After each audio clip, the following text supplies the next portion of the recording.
Hello everyone, what's up, welcome back to clarify knowledge. And आज है WTF series का lecture 5, जिसमें हम लोग करने जा रहे हैं सिविक्स का पहला चैप्टर तुम्हारा, the president and the vice president. So now let's begin with this chapter. And basically वो I am and who is the educator. I am Harshit Singh, co founder and clarify knowledge. And मुझे तुमने अब क्या कहते हैं 5-6 episode से देखा होगा WTF सीरीज के। मैं पहले भी 1-2 वीडियोस में आया हूँ एंड नेक्सस चैनल का मेन होस्ट हूँ मैं। अगर तुम लोगों को नेक्सस चैनल के बारे में पता तो बता देता हूँ। Nexus channel is a new venture by clarify knowledge. Basically इस चैनल पे भी हम लोग क्लास 10 से रिलेटेड काफी इंटरेस्टिंग कंटेंट ला रहे हैं। नई नई टिप्स, स्ट्रैटेजीज एंड ट्रिक्स हैं एंड इसमें काफी थोड़ी सी यूनिक स्ट्रैटेजीज, यूनिक वीडियोस, अलग टाइप की वीडियोस। ठीक है, हो सकता है तुम्हारे इसमें 10 के बाद की तुम्हें जो चीजें करनी चाहिए उनसे रिलेटेड वीडियोस आए। ठीक है, तो इसका लिंक डिस्क्रिप्शन में, इसको सब्सक्राइब करके रख लेना, तुम्हारे लिए बेनिफिशियल होगा। तुम शायद से कुछ ऑसम क्वालिटी कंटेंट मिस कर जाओ। ठीक है, now let's move forward with the chapter. तो सबसे पहले आते हैं द प्रेसिडेंट पे। The president is the head of the Indian union and is the supreme commander of the defence forces of India. देखो, जो प्रेसिडेंट होता है ना तुम्हारे, वो इंडियन यूनियन का वो क्या कहते हैं हेड होता है, और वो जो फोर्सेज होती है इंडिया की डिफेंस फोर्सेज जितनी भी होती है उनका सुप्रीम कमांडर होता है। मतलब आर्मी कमांडर और सारे कमांडर तो अलग हो गए। ठीक है, जो सुप्रीम कमांडर होता है तुम्हारी फोर्सेज का, जितनी भी डिफेंस फोर्सेज है, वो द प्रेसिडेंट होता है। ठीक है, इंडिया का। Qualification for election of the position to the position of president. देखो, अगर तुम्हें प्रेसिडेंट के लिए इलेक्शन लड़ना है, ठीक है, बात फ्यूचर में लड़ना, तो तुम्हें ये पॉइंट्स याद रखने पड़ेंगे भाई, ऑब्वियस सी बात है। ठीक है, तो उसके लिए तुम्हें बेसिक क्वालिफिकेशंस क्या होनी चाहिए? तुम्हें इंडिया का सिटीजन होना जरूरी है। ठीक है, he should be a citizen of India. He should have completed 35 years of age. तुम्हें 35 साल के बाद ही तुम भाई इलेक्शन लड़ सकते हो, उससे पहले सोचना भी नहीं प्रेसिडेंट का इलेक्शन लड़ने की, तुम क्वालिफाइड ही नहीं हो। ठीक है, he should be qualified for election as a member of the Lok Sabha. देखो, उसको क्या कहते हैं, मेंबर ऑफ लोकसभा से भी इलेक्शन का क्वालिफिकेशन मिल जाना चाहिए। ही should not hold any office of profit under the government of India. ठीक है, तो उसको कोई ऑफिस ऑफ प्रॉफिट ना अपने अंडर नहीं होल्ड कर रखना है। गवर्नमेंट ऑफ इंडिया के अंदर कोई भी रजिस्टर्ड है उसके नाम पे ऑफिस ऑफ प्रॉफिट, तो वो होल्ड नहीं कर सकता अगर उसको प्रेसिडेंट के इलेक्शन की लड़ना है तो। The president is elected for a period of 5 years. 5 साल के इलेक्ट होता है, तुम लोगों को भी बात पता है। He can hold office even after the expiry of his term as a president till the election of a new president. देखो, जब तक नए प्रेसिडेंट का इलेक्शन नहीं हो रहा है, ठीक है, तब तक वो पुराना वाला प्रेसिडेंट अपना जो टेन्योर है उसको कंटिन्यू कर सकता है। ऐसा नहीं कि उसको छोड़ ही जाना पड़ेगा जब तक नया प्रेसिडेंट इलेक्ट नहीं हो जा रहा है, या तो वही रिलेक्ट हो जाए, हो सकता है, देयर आर चांसेस। ठीक है, now let's move forward. And देखो, एक और चीज मैं तुमको बता देता हूँ आगे बढ़ने से पहले, कि जितने भी तुम्हारे पॉइंट्स हैं, तुम्हारे ये थे 3 और 2, 5 पॉइंट्स है, तो मोस्टली तुम्हारा क्वेश्चन 4 या 3 नंबर का पूछा जाएगा। तो अगर 3 का पूछा है तो 4 पॉइंट लिख के आना, 4 का पूछा है तो 5 पॉइंट लिख के आना। ठीक है, देखो छोटे छोटे पॉइंट्स है, लंबे लिखने की कोई जरूरत नहीं है। इतने जरा जैसे क्वेश्चन पूछेंगे कि give us the 3 qualifications for the election of president, give us the 4 qualifications for election of president, यही सब पॉइंट्स लिख के आना, ज्यादा एक्स्ट्रा करने की कोई जरूरत नहीं। ठीक है, now let's move forward. Election of the president, president का इलेक्शन कैसे होता है उसके बारे में पढ़ लेते हैं। The president is elected indirectly by the members of the electoral college. The electoral college consist of, देखो इलेक्टोरल कॉलेज के मेंबर्स उसको इनडायरेक्टली इलेक्ट करते हैं प्रेसिडेंट को। देखो, और वो किन सबसे एक कंसिस्ट होता है। ठीक है, the elected members of the Lok Sabha and the Rajya Sabha, जितने भी लोकसभा और राज्यसभा के मेंबर्स होते हैं वो इलेक्टोरल कॉलेज के मेंबर्स में आते हैं। The elected members of the state legislative assemblies, it is to be noted that the nominated members of the parliament and the state legislative assemblies are not part of the electoral college। देखो, जितने भी elected members होते हैं ना state legislative assemblies के, तो वो भी तुम्हारे इलेक्टोरल कॉलेज के अंदर आते हैं। मगर एक नोट है यहाँ पे, ठीक है, जितने भी नॉमिनेटेड मेंबर्स है पार्लियामेंट में, किसी चीज के लिए नॉमिनेट हुए हैं, कुछ भी है, ठीक है, और स्टेट लेजिस्लेटिव असेंबली में जितने लोग नॉमिनेट हुए हैं, वो तुम्हारे इलेक्टोरल कॉलेज के पार्ट नहीं होंगे, वो तुम्हें प्रेसिडेंट को इलेक्ट करने में कोई भी मतदान नहीं दे सकता। ठीक है, for choosing the presidential candidate, the name of the candidate should be proposed by 50 members of the electoral college and has to be agreed by another 50 members। देखो, क्या होगा, तुम्हारा इलेक्टोरल कॉलेज है, वहाँ पे तुम्हें क्या कहते हैं, 50 मेंबर्स, जो प्रेसिडेंट जो बनने वाला वो उसका नाम प्रपोज करेंगे कि हाँ भाई इसको प्रेसिडेंट बनाओ, वो 50 लोग होंगे। ठीक है, एंड 50 लोग अलग, वो 50 लोग से अलग, वो 50 लोग जिन्हें नाम प्रपोज करा वो नहीं, उनके सिवा भी और 50 लोग को अग्री करना पड़ेगा, तभी जाके तुम्हारे प्रेसिडेंट का फाइनल सिलेक्शन होगा, जो कि इलेक्टोरल कॉलेज करता है। ठीक है, now let's move forward. Manner of election, देखो इलेक्शन तुम्हारा किस मैनर में होता है उसके बारे में पढ़ लेते हैं। The election of the president is held in accordance with the system of proportional representation by the means of single transferable vote. जो भी तुम्हारा क्या कहते हैं प्रेसिडेंट का इलेक्शन होता है ना, वो अकॉर्डेंस में होता है सिस्टम के। ठीक है, और वो रिप्रेजेंट करता है कि सिंगल ट्रांसफरेबल वोट के ऊपर ही तुम्हारा इलेक्शन होगा। Efforts have been made to maintain uniformity in the scale of representation of different states. देखो, एफर्ट्स बनाए जाते हैं कि एफर्ट्स मारे जाते हैं, जितनी भी स्टेट्स है ना उनमें यूनिफॉर्मिटी दिखे, काफी जो भी लोग हो ना जो इलेक्ट करे, ठीक है, तो उसमें हर एक स्टेट में ना डाइवर्सिटी होनी चाहिए बेसिकली वहाँ पे। ठीक है, the voting power of an elected member of the legislative assembly is calculated in proportion to the total population of the state and the number of total elected members of the legislative assembly। ठीक है, जो भी तुम्हारा क्या कहते हैं ना voting power होता है इलेक्टेड मेंबर का, ठीक है, जो भी लेजिस्लेटिव असेंबली का वोटिंग पावर होता है, वो कैसे कैलकुलेट करा जाता है, वो करा जाता है प्रोपोर्शन में, कि स्टेट की टोटल पॉपुलेशन कितनी है and total elected members legislative assembly से कितने हैं, उनके प्रोपोर्शन के हिसाब से वोटिंग पावर को एक इलेक्टेड मेंबर ही कैलकुलेट करा जाता है। ठीक है, The value of the vote of the members of the parliament is obtained by dividing the total number of votes assigned to the MLAs of the state by the total number of members of parliament. तो लोगों को point समझ में आ गया होगा कि कैसे value of vote निकाली जाती है. बेसिक फॉर्मुलाज है, लेकिन ये फॉर्मुलाज तुमसे नहीं पूछे जाएंगे वहाँ पे. मैनर ऑफ इलेक्शन पॉइंट नहीं पूछा जाता है.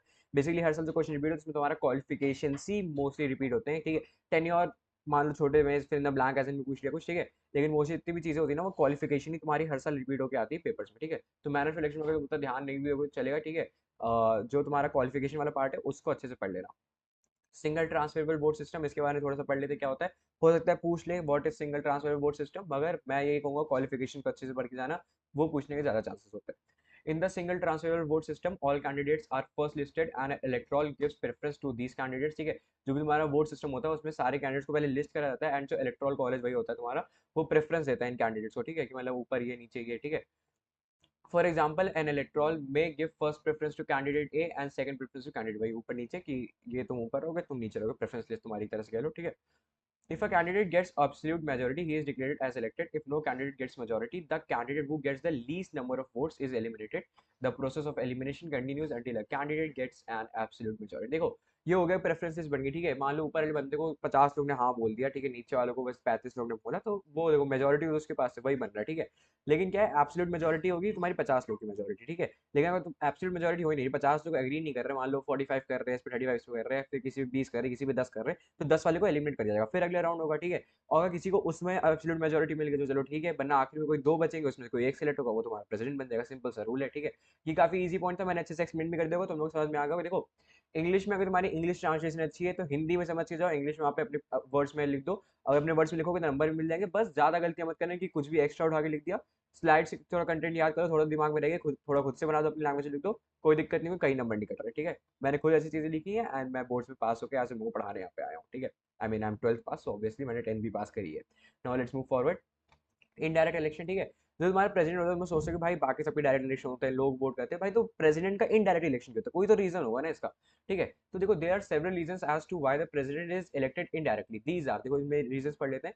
The direct election of the president by the people of the country can make him a rival centre of power to the council of minister. देखो भाई जो हमारे काउंसिल ऑफ मिनिस्टर जो prime minister और जिनकी काउंसिल ऑफ मिनिस्टर होती है, तो वो भी तो भाई लोगों से लाइक लोगों के ऊपर ही लोग ही उनको लाइक इलेक्ट कर रहे हैं ना. ठीक है, अब प्रेसिडेंट को भी तुम ऐसे करा तो भाई वो राइवल होगा ना उनकी सेंटर ऑफ पावर का. भाई तो फिर वो प्रेसिडेंट को प्राइम मिनिस्टर वाला काम करना चाहिए. ठीक है, फिर तो वो राइवलरी हो रही है. ठीक है, as mostly a party gets a majority in the House of Parliament, election of the president by only the members of the Parliament would have made him a nominee of the ruling party, then the president would not have been able to represent the states. देखो क्या होता है ना कि अगर house of parliament तुम्हारी council बैठी, ठीक है, उन्हीं से सारे वो तुम्हारे वो नॉमिनीज मिल गए, उन्हीं ने इलेक्ट किया प्रेसिडेंट, तो भाई वो तो पार्टी वाले अपने खुद कर रहे हैं ना. लेकिन अगर हमें ऐसा कराना है कि जितने भी मेंबर्स है, लेजिस्लेटिव असेंबली के मेंबर है, इलेक्टोरल कॉलेज जितने भी मेंबर है, ठीक है, उनको लेके चलना है ताकि सारे स्टेट्स का रिप्रेजेंटेशन हो, सारे स्टेट्स की यूनिटी हो कि हाँ भाई हम सारे स्टेट्स वाले एग्री करें कि इस बंदे को प्रेसिडेंट बनाओ. ठीक है, तो इस चीज को मेंटेन करने के लिए, ताकि मतलब डाइवर्सिटी का वो अप्रूवल है कि भाई हर स्टेट वाला बोल रहा है हाँ ठीक है हम एग्री कर रहे हैं, आप इसको प्रेसिडेंट बनाइए, 50 लोग एग्री कर रहे हैं.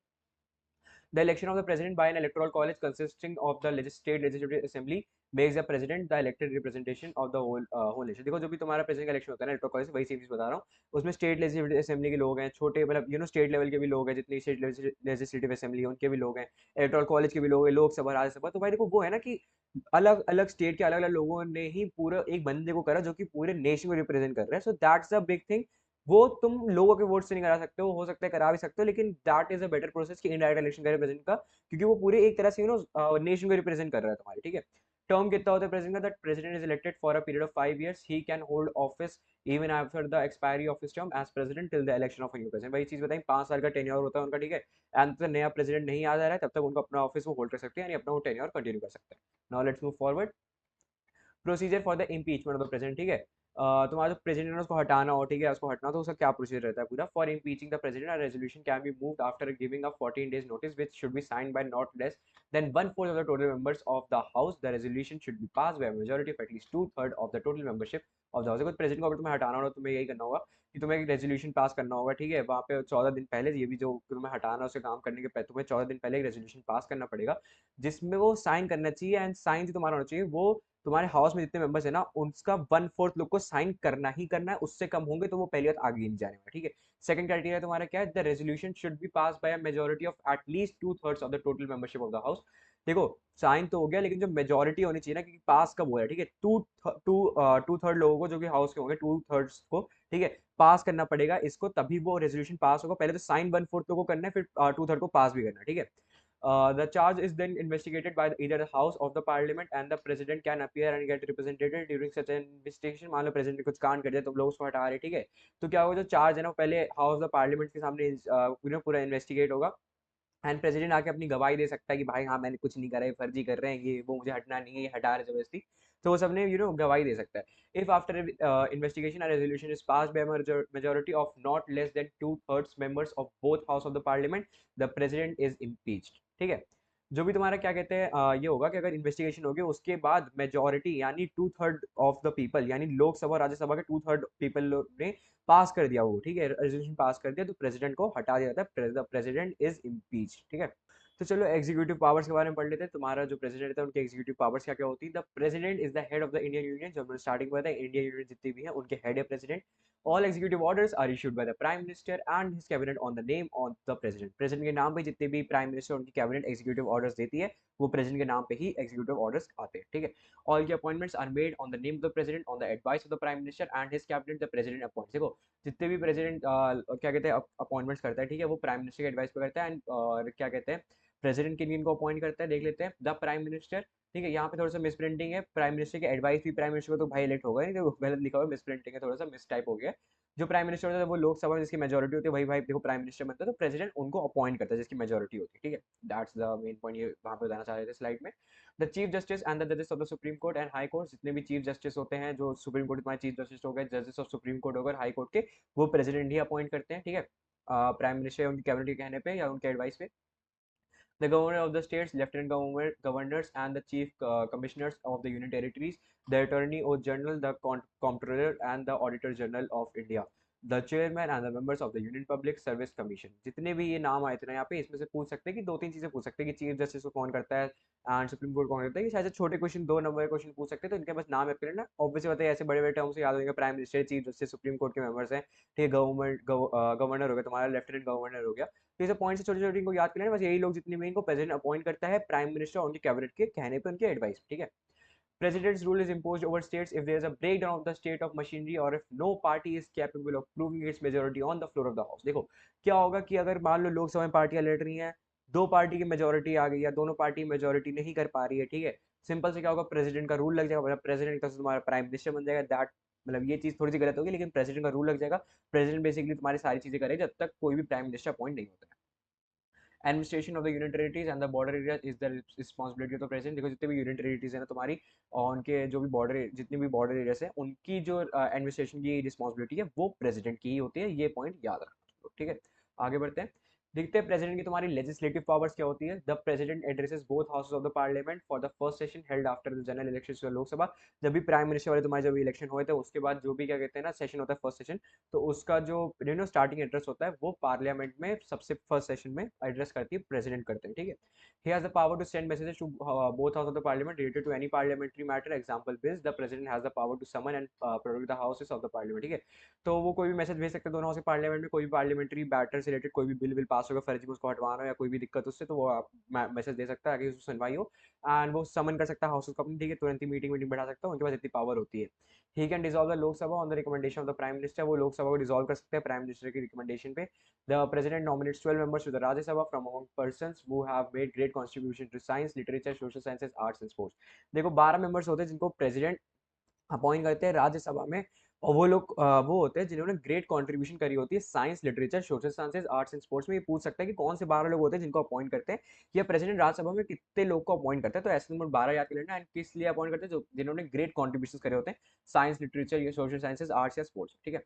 No bill can become a law until and unless it is signed by the president. The president can send the bill back to the house if it disagrees with any clause of the bill. However, when the bill comes to him for the second time, he has to sign it, ठीक है।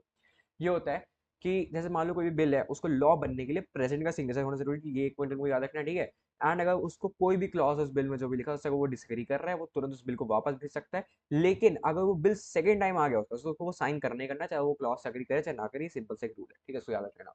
An ordinance can be promulgated by the president which has the same status as an act of the parliament। कोई भी ordinance वो डाल सकते हैं जिसका same status होगा एक्ट ऑफ द पार्लियामेंट, जैसे तुम्हारा सेम लेवल होगा ऑर्डिनेंस और एक्ट ऑफ द पार्लियामेंट तुम्हारा सेम हो जाएगा अगर वो प्रेसिडेंट द्वारा प्रोमोगेट करा गया हो, ठीक है। आगे बढ़ते हैं। Discretionary powers, the president can appoint the prime minister when there is a hung parliament, that is where no single party gets a majority in the Lok Sabha। ये बताया मैंने। देखो प्रेसिडेंट पहले तो रूल में आ जाएगा, उसका रूल चलने लगेगा और वो कोई भी प्राइम मिनिस्टर को अपॉइंट कर सकता है, उसके ऊपर है कि अगर कोई पार्टी मेजोरिटी लेके नहीं आ रही है। He can appoint the prime minister in the case of his prime minister sudden death and the ruling party is unable to elect a leader. देखो ये होता है कि मान लो कोई प्राइम मिनिस्टर की सडनली डेथ हो गई है, तो प्राइम मिनिस्टर किसी को भी उस पार्टी में से प्राइम मिनिस्टर अपॉइंट कर सकता है, अगर वो रूलिंग पार्टी अगर लीडर इलेक्ट नहीं कर पा रही, भेदभाव लड़ाई वड़ाई हो रही है, भाई हम तुम नहीं बनोगे तुम नहीं बनोगे, तो प्रेसिडेंट सीधा अपॉइंट कर देगा जिसको भी करना होगा, ठीक है। When the ruling party loses the majority in the Lok Sabha, the president may or may not dissolve the house on the recommendation of the prime minister। The former may ask the leader of the other party to prove their majority on the floor of the house। देखो मान लो दो parties है, ठीक है, किसी की majority तुम गिर गई, किसी की मेजोरिटी बढ़ गई, तो प्रेसिडेंट के कहने प्राइम मिनिस्टर के कहने पे जो प्रेसिडेंट है वो उस पार्टी को डिसॉल्व कर सकता है, उस पार्टी को हटा सकता है वहां से ऑन रिकमेंडेशन प्राइम मिनिस्टर। या फिर वो प्रेसिडेंट ये भी बोल सकता है अदर पार्टी को कि तुम्हें हटना नहीं तो अपनी मेजोरिटी को प्रूव करके दिखाओ कि यहाँ पे और अपनी वो मेजोरिटी को लाओ, सीट बढ़ाओ, ठीक है, खुद से। तो ये पॉइंट थोड़ा सा इंपॉर्टेंट है, इसको याद कर सकते हो। लेकिन देखो मैं तुम लोग बताता हूँ बेसिकली क्वेश्चन कैसे पूछे जाएंगे। सीधे पूछा जाएगा right any two legislative powers, right any three discretionary power, right any four emergency powers, ऐसे क्वेश्चन पूछे जाएंगे। Simple and straight forward, PYQ चला के देख लेना, ऐसे ही क्वेश्चन पूछे जाते हैं। तुम लोग बस टाइटल से याद कर लेना कि डिस्क्रिशनरी पावर में कौन सी पावर्स आती है, इमरजेंसी पावर्स में कौन सी पावर्स आती है, ऐसे याद कर लोगे, कोई दिक्कत नहीं होने वाली, आराम से बढ़िया नंबर लेके आओगे सिविक्स क्वेश्चन के अंदर, ठीक है। The president can dismiss ministers on the of the government if they lose the confidence of the house but refuse to resign। देखो मान लो हाउस लोग बोला भाई ये काम नहीं कर रहे थे, इसको हटाओ हटाओ, ठीक है, उनका कॉन्फिडेंस खत्म हो गया, बंदे में काम नहीं कर पाएगा, तो प्रेसिडेंट जो भी है वो मिनिस्टर्स को डिसमिस कर सकता है, ठीक है। और मान लो तभी कर सकता है, मान लो हाउस वाले लोग बोल दे कि आप हट जाओ, ठीक है, आप काम नहीं कर पा रहे हो, लेकिन वो तब भी नहीं हट रहा, वो रिजाइन कर ही नहीं रहा है, तो जो तुम्हारे प्रेसिडेंट है ना वो खुद से डिसमिस कर देंगे, उस मिनिस्टर को खुद से हटा देंगे, ठीक है। Emergency powers, the president can declare emergency in the following cases. देखो प्रेसिडेंट के पास कुछ कुछ इमरजेंसी पावर्स होती है, वो पूरे नेशन वाइड इमरजेंसी कब डिक्लेयर कर सकता है, ठीक है। नेशनल इमरजेंसी कब कर सकता है, if there is a danger to peace and security of the nation because of foreign aggression, civil और इंसर्जेंसी, कोई वॉर या फॉरेन एग्रेशन वजह से जो नेशन का पीस है या सिक्योरिटी है उसकी वजह से कोई थ्रेट हो रहा है, उसको डेंजर होता है, तुरंत वो नेशनल इमरजेंसी डिक्लेयर कर सकता है प्रेसिडेंट, उसकी वजह से पावर होती है, वो उसको एग्जीक्यूट कर देगा। Breakdown of constitutional machinery, emergency can proclaim if in the state, if the constitutional machinery of the state break down. Constitution के खिलाफ कुछ चीजें हो रही, कॉन्स्टिट्यूशन से रिलेटेड कुछ चीजें नहीं हो रही, कॉन्स्टिट्यूशन को मानना ही बंद कर दिया लोगों ने, तो तुरंत इस इमरजेंसी पावर को अपनी वो कर सकता है, एग्जीक्यूट कर सकता है। Financial emergency, if the financial stability of the credit of the country is threatened. देखो फाइनेंशियल स्टेबिलिटी हिल गई, ठीक है, कंट्री गरीब होती जा रही है, वो तो होगी नहीं, इंडिया अपनी सबसे इंडिया सबसे प्यारी, वो गरीब नहीं होने वाली है, ठीक है। तो ये पावर तो वैसे अभी तो एग्जीक्यूट नहीं हो रही और ना हो भी ना, ये ज्यादा सही है, ठीक है। तो फाइनेंशियल स्टेबिलिटी को कोई दिक्कत हो रही है, कंट्री क्रेडिट को दिक्कत हो रही है, कोई हार्म हो रहा है, ठीक है, या फिर पैसे डिक्लाइन में जा रहे हैं, तो वो तुरंत ही क्या कहते हैं इमरजेंसी पावर को अपनी डिक्लेयर कर सकता है प्रेसिडेंट, ठीक है। वाइस प्रेसिडेंट के बारे में पढ़ लेते हैं। वाइस प्रेसिडेंट तुम्हारा क्या होता है, the vice president is the ex officer chairman of the Rajya Sabha. वो एक्स ऑफिसर चेयरमैन होता है तुम्हारे राज्यसभा के। Qualification for the election to the position of the vice president, तुम्हें वाइस प्रेसिडेंट बनना होगा तो तुम क्या क्या तुम्हें क्वालिफिकेशन चाहिए और उसके बारे में पढ़ लेते हैं थोड़ा सा। He should be a citizen of India, ठीक है, ये तो भाई ऑब्वियस सी बात है। He should have completed 3 hours of age same as president. He should be qualified for elections as a member of the council of states. Council of states से member होने के बाद भी उनको क्वालिफाई करना होगा इलेक्शंस के लिए। He should not hold any office of profit under the government of India same as president. देखा 3 पॉइंट तो तुम्हारे सेम ही है भाई, एक एक्स्ट्रा याद कर लेना, क्या दिक्कत है, पूछेगा वो 3 नंबर का तो 3 ही लिखाना अगर तुम्हें कॉन्फिडेंस है कि मैं सही लिख के आ रहा हूँ तो, ठीक है। Election of the vice president का इलेक्शन कैसे होता है देख लेते हैं। The vice president is elected by the members of the electoral college, वही राज्यसभा लोकसभा तुम्हारी स्टेट लेजिस्लेटिव असेंबली को मिला के इलेक्टोरल कॉलेज बनता है पूरा तुम्हारा, ठीक है। Consisting of the members of both houses of parliament. The election is in held in accordance with the system of proportionate representation by the single means of a single transfer vote. वही single transfer vote है कि ऊपर preference नीचे preference, majority और majority नहीं है, elimination पीछे बताया था, वो थोड़ा सा रिवाइंड वीडियो देख लेना समझ जाओगे, वही सेम प्रोसीजर है। The voting of the vice president takes place by a secret ballot. जो तुम्हारी वाइस प्रेसिडेंट की वोटिंग होती है ना उसको एक सीक्रेट बैलेट के द्वारा टेक प्लेस कराया जाता है, ठीक है। टर्म ऑफ ऑफिस, तुम्हारा term of office vice president का कितना होता है देख लेते हैं। The vice president holds office for a term of 5 years same as president. He may resign from his office by submitting a written application to president. उनको resign करना है, प्रेसिडेंट को एप्लीकेशन लिख के हो कि भाई मुझे नहीं कर पा रहा, मैं जा रहा हूं छोड़ के, बस कहानी खत्म। He can be remove from the office by the process of impeachment for violating the terms of the constitution. अगर उन्होंने कॉन्स्टिट्यूशन को वायलेट करा है, कोई भी टर्म्स को वायलेट करा है, तो वो सीधे इंपीचमेंट वाले जो प्रोसेस बताते हैं पहले, वो उसके चक्कर में निकाल जा सकता है, ठीक है। पावर्स एंड फंक्शंस पढ़ लेते हैं वाइस प्रेसिडेंट की। The vice president is the ex officio chairman of the Rajya Sabha. He may suspend and adjourn the business of the houses in case of grave disorder. He regulates the debates and the proceedings of the house. ठीक है, वो जितनी भी debates और proceedings होती है house को वो देखते हैं, ठीक है, एंड वो सस्पेंड कर सकते हैं, एडजर्न कर सकते हैं बिजनेस को जो भी हाउस में हो रहा है, ठीक है. The vice president can take over the position of the president under the following circumstances. अगर क्या कंडीशन आ सकती है जिसकी वजह से वाइस प्रेसिडेंट प्रेसिडेंट बन सकता है, ये तुम सोचते हो ना भाई वाइस प्रेसिडेंट है, ठीक है, डिप्टी प्राइम मिनिस्टर है, तो भाई कुछ तो होगा ना. I mean deputy prime minister नहीं होता, डिप्टी चीफ मिनिस्टर बोला था ना, डिप्टी चीफ मिनिस्टर, ठीक है.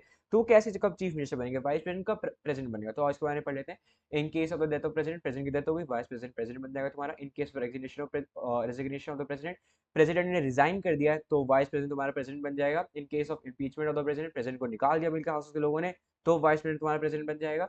When the president is not able to discharge his duties owing to his absence, illness or because of any other cause, मान लो कि जो प्रेसिडेंट है ना तुम्हारा वो अपनी ड्यूटीज पे नहीं आ पा रहा है, कोई उसको एब्सेंस हो रही, कोई इलनेस हो रहा है, तो तुरंत वाइस प्रेसिडेंट तुम्हारा प्रेसिडेंट बन जाएगा, ठीक है. In case of impeachment of the president, the vice president acts as a president till the new president is elected. ये पॉइंट याद रखना. इम्पीचमेंट और डेथ की वजह से अगर वाइस प्रेसिडेंट तुम्हारा प्रेसिडेंट बन जाए, वो तब तक ही अपना टेन्योर सर्व कर रहा है, मतलब वो वाइस प्रेसिडेंट तो बना रहेगा मगर वो प्रेसिडेंट तब तक ही बना रहेगा जब तक कोई नया प्रेसिडेंट इलेक्ट नहीं हो जा रहा है बाय इलेक्टोरल कॉलेज, ठीक है. आगे बढ़ते हैं. तो that's it, that is the end of the video. अगर तुमने वीडियो यहाँ तक देखी तो अभी कभी जाके कमेंट लिखो #WTF, ठीक है. मैंने काफी सारे सजेशन लिए हैं, तुमने कहा था कि भाई आप तेज थोड़ा बोलते हो, तो मैंने अपनी वॉइस को भी धीमे करा. वीडियो थोड़ी सी लंबी होंगी, कोई दिक्कत नहीं, 2x 1.5x लगा के देखो आराम से, चिल लो. जितने भी नोट्स, लिंक्स और स्लाइड जितने भी हैं ये सारी जा रही है तुम्हारी टेलीग्राम चैनल में, लिंक डिस्क्रिप्शन में ज्वाइन कर लेना. एंड नेक्स्ट चैनल को भी जरूर से सब्सक्राइब करके रख लेना, तो उस पर काफी औसम कंटेंट आ रहा है एंड इस वीक तो और ज्यादा औसम आने वाला है, ठीक है. तो वीडियो अच्छी लगी तो लाइक शेयर सब्सक्राइब कर लेना, अपने दोस्तों के साथ शेयर कर देना, अपने क्लास इन ग्रुप से फैला देना, ठीक है. टेलीग्राम चैनल फैला देना अपने दोस्तों के बीच में. खूब पॉपुलर हो रही है सीरीज को एंड ये सीरीज तुम्हारे लिए सबसे ज्यादा बेनिफिशियल होने वाली है, मैं तुमको गारंटी दे रहा हूँ. तुम्हारे एग्जाम के टाइम में फाइनल टाइम रिवाइज करना होगा, तुम इसी सीरीज पे आकर रुकोगे क्लैरिफाई चैनल, ठीक है. टिल देन हसल आर्ट सिक्योपी, बाय बाय.